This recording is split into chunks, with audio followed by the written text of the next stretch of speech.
Siraj.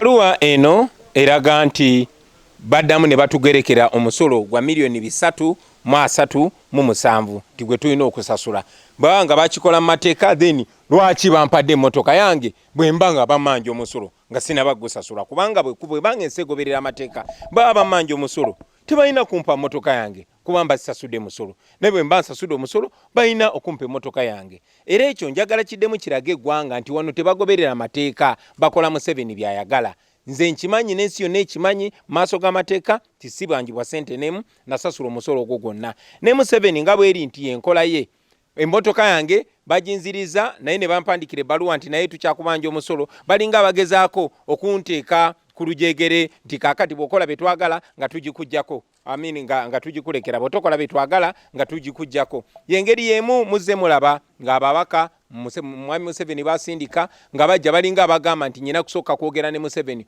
okuta bannaffe basibye ti nyina kusooka kwogera naye okuta emmotoka yaffe ti nyina kusooka kwogera naye okutuwa emmotoka zaffe eziri mu Arua. Mwami Museveni talina kyatugamba kubanga si yatugulira emmotoka eno ate tagiyinaako kakwate n'akamu. Tugoberera amateeka era naye lazima yino gondera amateeka era ekiseera kijja kutuuka abeere nga ali wansi w'amateeka nga bannayuganda bonna abalala. Kyonna ekisobola okukolebwa oba tuleeta abakugu bajeekebejje wano kyonna kye tusobola okukola tujja kikola. Tuli basajja abagezi, tuli basajja abavubuka, tuli mu generation embuufu ate okusinga generation y'aba Museveni. So tulina amagezi gonna agasobola okwekebejja emmotoka yaffe era n'abantu abasobola ogyekebejja basobola okusala amagezi ne batuukako.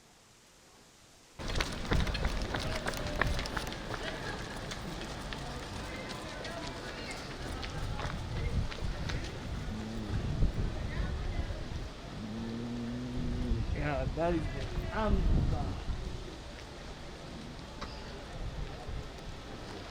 the My names are Geoffrey Tuliamusima from Wameli and Company Advocates.